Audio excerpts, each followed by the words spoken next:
Lo veíamos en ese recuento, amables televidentes, en estos reportajes. Son 4 años ya de aquel 30 de septiembre del 2010, en donde se produjeron incidentes en todo el país. Para hablar sobre este tema nos acompaña ya la asambleísta por el movimiento Alianza País, Marisol Peñafiel, a quien le damos la bienvenida.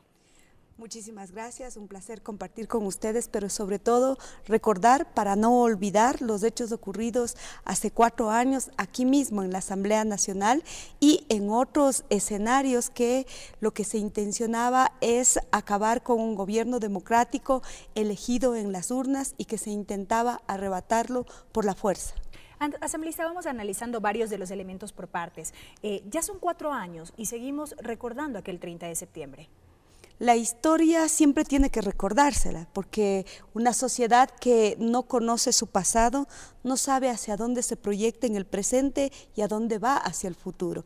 Solo por ponerle en el contexto, los niños que hoy tienen 14 años pasan a una edad de la adolescencia, posiblemente no comprendían los hechos históricos que en ese momento sucedieron y por lo tanto la historia hay que recordarla para que no vuelva a suceder, para que estos hechos no sean tomados como hechos normales. Y recuerde usted lo que pasaba anterior al proceso de la Revolución Ciudadana, al gobierno del presidente Rafael Correa.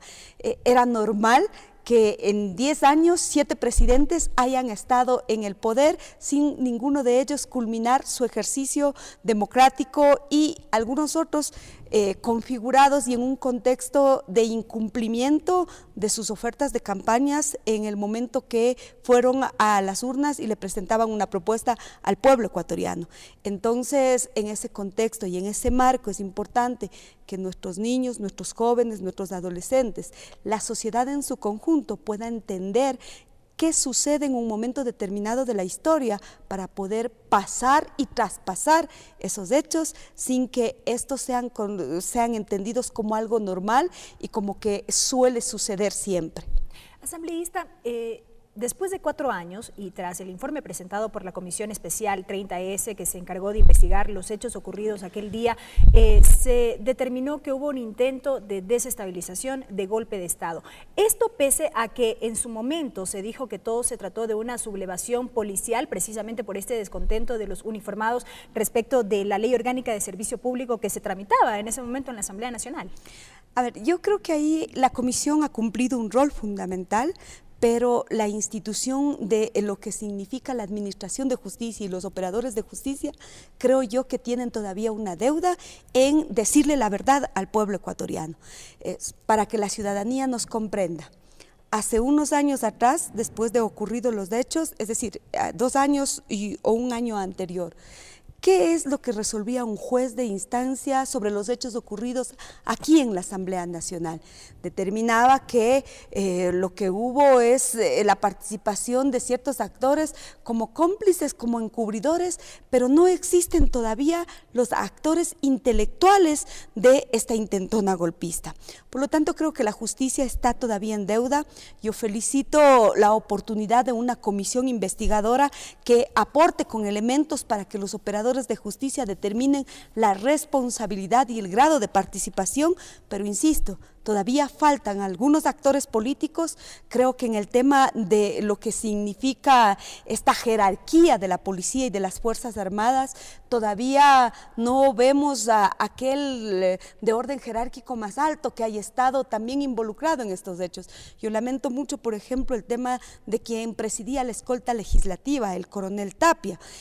Es el único que, más allá de lo que ha significado un proceso, ha sido el sancionado, pero más allá de eso no tenemos otros actores. Por eso creo que lo abonado, lo investigado por la comisión creada para el efecto, permite que los jueces y operadores de justicia tengan otros elementos, investiguen exhaustivamente y determinen la responsabilidad de quienes participaron en este hecho. No autores intelectuales, como usted mencionó, porque si mencionamos alguna de las cifras, por ejemplo, ya se registran 96 personas sentenciadas, 60 han sido declaradas culpables, 36 de ellas con ratificación de inocencia, entre otros elementos. Sí, y también hay algunos otros que siguen a pretexto de el nuevo Código Penal, queriendo quedarse al margen de la aplicación de la ley y queriendo que este hecho quede en la impunidad. Por lo tanto, creo yo importante que estos procesos judiciales puedan culminar. Creo en el Estado de Derechos, creo en un Estado de justicia y por lo tanto los procesos deben concluir. Si bien es cierto, hay unos sancionados, miremos los hechos en todo el país, los hechos que se fueron dando no en forma aislada, no fueron en forma que sobre la marcha se iban desarrollando, ni tampoco eran hechos casuales, por el contrario, eran acciones debidamente planificadas y con la clara intención de desestabilizar al país, de irrumpir con el orden democrático. Mire usted lo que sucede en el Regimiento Quito, lo que sucede en el cuartel, lo que sucede en la Asamblea, lo que pasa en la base aérea, lo que sucede en Guayaquil, en Ecuador TV. Por lo tanto, no eran hechos aislados. Crear el caos, sembrar la desesperación, hablar de una inestabilidad, también vender a la ciudadanía a través de ciertos medios que sin cumplir con aquellos principios de una verdadera información, lo que hicieron es ocultar algunos otros hechos y claro, se decía, es una sublevación de un grupo al que se le ha vulnerado sus derechos. Y esa no era la realidad. Por lo tanto, esto claramente vemos que era una serie de acciones debidamente articuladas, debidamente planificadas, y si bien es cierto, han existido alrededor de 530 personas, si no me equivoco, que dentro de los procesos… 520 procesados. Efectivamente, tenemos 60 personas con una sentencia correspondiente, otros declarados inocentes, pero aún no tenemos los verdaderos actores intelectuales. ¿Dónde están los responsables de aquellos partidos y movimientos políticos que en forma irresponsable instaban a la toma del poder mediante esta acción? Mire usted lo que sucedía en la Asamblea Nacional. Tipo 9 de la mañana ya circulaba en el correo electrónico utilizado institucionalmente una carta del asambleísta Lourdes Tibán, por ejemplo, manifestando y ratificando que hay que desestabilizar al gobierno, que hay que recuperar la democracia. Es decir, bajo estos falsos argumentos ya se instaba y se abonaba, ¿para qué? Para configurar esta intentona golpista. Usted ya lo mencionó hace algunos instantes y ha sido parte de lo que hemos escuchado, el tema de la participación de los medios de comunicación, que como usted mencionó, de alguna manera ocultó información. Pero ¿qué pasó, por ejemplo, con la cadena que se dispuso, esa cadena televisiva, radial que se dispuso durante la jornada de la tarde y en donde únicamente se difundía la señal del canal oficial, del canal público? Bueno, yo creo que eso nos permitió conocer los hechos de primera mano y conocer la realidad.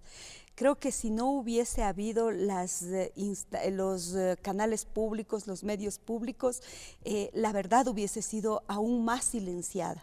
Y eso nos permitió conocer hechos que la ciudadanía y que los medios, que a través de los medios diría yo que también abonaron a que se configure este intentona de golpe de Estado, no se lo conocía.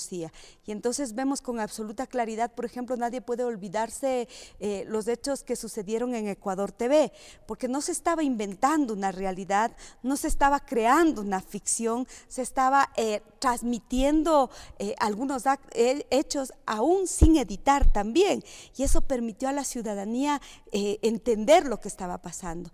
Y luego vimos también cómo se intentó acallar a este medio de comunicación cuando irrumpen ciudadanos vinculados a grupos y a partidos políticos y que ahora no están en el país porque lo primero que hicieron es salir fuera del país, huir y pedir asilo en otros países. Por lo tanto, ahí vemos con absoluta claridad que estos medios son necesarios.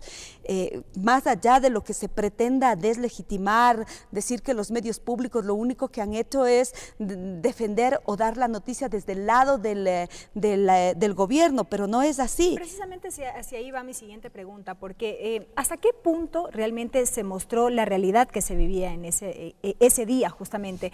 Pregunto esto porque durante horas pudimos ver una serie de entrevistas en donde se abordaba a autoridades del gobierno. pero ¿hasta qué punto se mostraba esa realidad que ocurría en el Regimiento Quito, que ocurría en las calles del país? Bueno, yo creo que era complementario. Habían algunas voces, habían entrevistas en vivo y en eso tampoco los medios comerciales, los privados, por ejemplo, pudieron ocultar en su totalidad, porque cuando vemos el tema del rescate al presidente, que hasta eso ocasionó, me parece, si mal no recuerdo, la premiación a uno de los periodistas de los medios privados por la transmisión de un segmento de lo que significó el 30 de septiembre. Entonces, usted me pregunta, ¿y en qué medida garantizaba que eran los hechos los que se estaban? Yo creo que la medida da cuenta del escenario que se pasaba, la opinión que se vertía de los participantes en el set, pero también con los enlaces y las transmisiones que desde el lugar de los hechos se transmitían. Por lo tanto, más allá, yo insisto, de decir era una defensa a ultranza al gobierno porque son medios públicos, creo que ese no fue el sentido, ni es el sentido de la comunicación pública.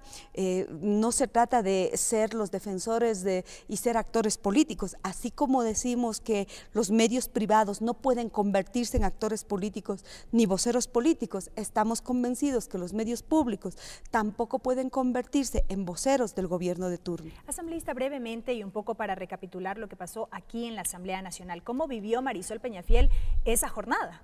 Bueno, fueron momentos críticos, momentos duros para la Asamblea Nacional. Nosotros acudimos a la Asamblea Nacional, a nuestro lugar de trabajo, a laborar, pero cuando llegamos a la Asamblea Nacional ya nos encontramos con una policía que no respondía a su mandato, a ese principio de policía que garantiza la seguridad, la integridad física, más allá de ser asambleísta, sino de garantizar el derecho humano de una persona a la integridad física y a la libertad y al libre tránsito, al libre ingreso.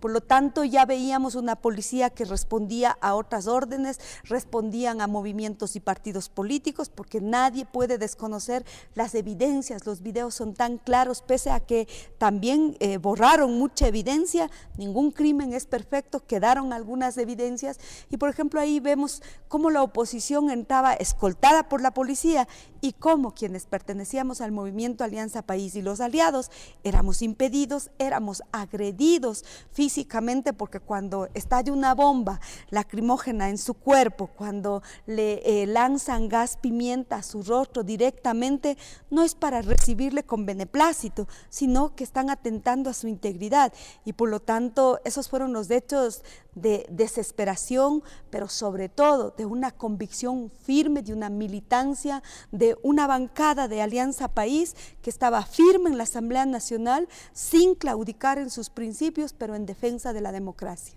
Y al cabo de estos 4 años, ¿cuál es la reflexión que nos deja ese día? Bueno, yo creo que hay algunas reflexiones y lecciones que nos deja el 30 de septiembre. Yo decía en la mañana, hay que curar la herida. Hay la necesidad de curar esa herida. Pero para ello, ¿qué Pero es necesario? para ello es necesario saber la verdad. Y eso es lo que urge. La primera lección que nos deja es que un pueblo se apropió y defendió lo que considera que es un avance democrático en el país. Eso era difícil consolidarle en una sociedad totalmente que no entendía cuáles eran los procesos democráticos. Muchos de ellos legítima o ilegítimamente defendían unas posturas, pero en el caso del 30S creo que el civismo, el patriotismo, pero la apropiación y la ciudadanización de la política permitió garantizar un Estado de Derecho y defender a un gobierno constitucionalmente elegido. Y la otra, por primera vez en la historia, ese mismo pueblo ratifica la sintonía de alguien que elige en las urnas y que está acorde con el mandato popular. Porque creo yo que si es que el presidente Correa no tuviera la aceptación, no estuviera sintonizado con la demanda del pueblo ecuatoriano, hubiese pasado que ese presidente también hubiese sido destituido aprovechando la situación y el momento. Pero resulta aquí, esa es la primera lección, la segunda lección aprendida, que hay una ciudadanía que sabe diferenciar y que legitima un gobierno cuando defiende sus derechos, y a eso también se llama democracia. Creo que hay un tercer elemento fundamental y que nos permite ir avanzando hacia un proceso más participativo, más inclusivo, porque es la ciudadanía la que argumenta la defensa del Estado de Derecho. Y no son solo los actores políticos, es decir, no es desde el movimiento Alianza País que se defiende esa postura, sino desde la ciudadanía. Y ese es un elemento fundamental en los procesos de consolidación de la democracia. ¿Qué nos queda a partir de esto? Sanar la herida sabiendo la verdad, pero sin que esto se vuelva a repetir. Y la ciudadanía da cuenta en los diferentes actos que participa que no quiere que eso vuelva a suceder. Es decir, que aquellos gobiernos que actúan con legitimidad, que actúan cumpliendo las aspiraciones y entendiendo que democracia no solo es elegir en las urnas. Democracia significa cuando los derechos de libertad, de educación, de buen vivir se cumplen, entonces ratifican en ese poder ciudadano su legitimación, y eso es lo que sucedió y eso es lo que va consolidándose, va garantizando, pero también nos deja otra de las grandes lecciones. Finalmente creo que la que nos tiene en expectativa es que esos tentáculos de desestabilización no están ahí dormidos, apagados, están ahí vivos. Es decir, que es fácil articularse, pero también hay una sociedad que democráticamente y convencida, con conciencia, con voluntad, decide apoyar un proceso democrático. Y son las reflexiones de la asambleísta Marisol Peñafiel, quien nos ha acompañado en este espacio de entrevistas. Gracias por su presencia y sabemos que se une ya en pocos instantes a la concentración convocada en la Plaza de San Francisco. Así es, efectivamente, es un acto democrático, una fiesta democrática para poder nosotros también seguirnos replanteando esta forma de consolidar nuestro proceso, es decir, seguiremos revolucionando nuestra revolución. Gracias a su presencia, asambleísta. Amigos, es tiempo de una primera pausa aquí en nuestra asamblea. No se vayan, enseguida continúan las noticias.